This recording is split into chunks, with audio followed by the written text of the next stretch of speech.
అందరికీ జై శ్రీరామ్। ఈరోజు వక్ఫ్ చట్టాన్ని పార్లమెంటులో చట్టబద్ధంగా చర్చల ద్వారా ఆమోదించిన తర్వాత వెస్ట్ బెంగాల్ లో సీఎం మమతా బెనర్జీ ఆ యొక్క చట్టాన్ని మేము రాష్ట్రంలో దీన్ని ఆమోదించమని చెప్పేసి పక్కన ఉన్నటువంటి బంగ్లాదేశ్ యొక్క గుండాల సహాయంతో అక్కడ ఉన్నటువంటి ఉగ్రవాదుల యొక్క సహాయంతో నిరసన అనే ఒక పేరుతోని మన యొక్క హిందువులు ఎక్కడ కనబడితే అక్కడ వెంటాడి చంపడం జరుగుతుంది। అక్కడ ఒక 2000 మంది ముషిరాబాద్ నగరం నుంచి మైగ్రేట్ అయ్యారు। ఈ రోజు మైగ్రేట్ కావడానికి కారణం ఏంది? నిరసన పేరుతో బంగ్లాదేశ్ గుండాలను అక్కడ తీసుకొచ్చి వాళ్ళని ర్యాలీలు చేపించి హిందువుల షాపులను లూటీ చేయడం పాటు వారిని చంపడం మరియు కాలబెట్టడం ఇలాంటి సంఘటనలు జరుగుతున్నాయి।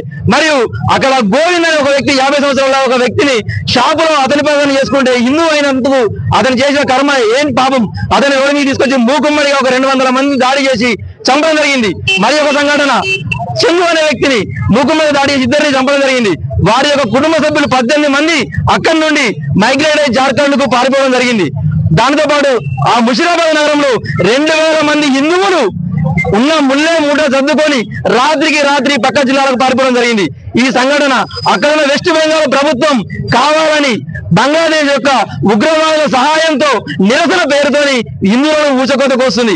కాబట్టి మేము హిందువులు చనిపోయిన వ్యక్తులకు మేము సంఘీభావం తెలుపుతూ ఇలాంటి సంఘటనలు అక్కడనే కాకుండా వేరే రాష్ట్రాల్లో జరిగే అవకాశం ఉంది కాబట్టి హిందువులను ఒక్కతాటిపైకి తేవాలనే ఉద్దేశంతో హిందూ వాహిని ఆధ్వర్యంలో రాష్ట్ర వ్యాప్తంగా మేము నిరసన ర్యాలీలు ఇక్కడ నుంచే సిద్దిపేట నుంచే మొట్టమొదటిసారిగా ప్రారంభించడం జరిగింది। దీనికి హిందువులందరూ సిద్దిపేట నుంచి ప్రతి ఒక్కరు రావడం ఎంతో సంతోషకరం। హిందువుల ఐక్యత ఒక పిలుపుతో ఇంత 1000 మంది రావడం హిందూ వాహిని ఆదరించడం చాలా సంతోషకరం। రాబోయే కాలంలో ఇలాంటి కార్యక్రమాలు ఎన్ని చేసినా గానీ అందరూ ఖచ్చితంగా హిందువులు ఒక్కతాటిపై ఉండాలని హిందూ వాహిని తరఫున మేము కోరుతున్నాము। దీనికి సహకరించిన పోలీసు వారికి మరియు మీడియా మిత్రులందరికీ ప్రత్యేకంగా పేరు పేరున ధన్యవాదాలు।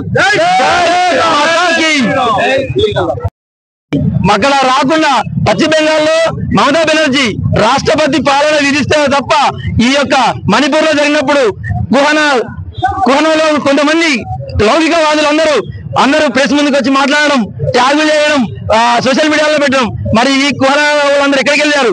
ఈ యొక్క లౌకికవాదులు ఎక్కడికి వెళ్ళారు? ఈ రోజు ఇందులో జరుగుతున్న దాడులను ఖండించడం లేదేంటి? వాళ్ళందరూ నిద్రపోయారా లేకుంటే దేశంలో వదిలి పారిపోయారా?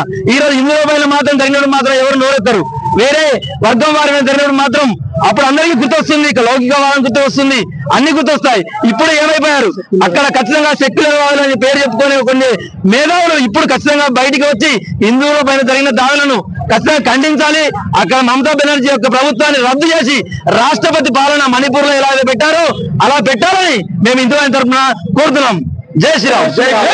మరియు అన్ని కుల సంఘాలు వివిధ క్షేత్రాలు అందరికీ పేరు పేరున ధన్యవాదాలు। జై శ్రీరామ్।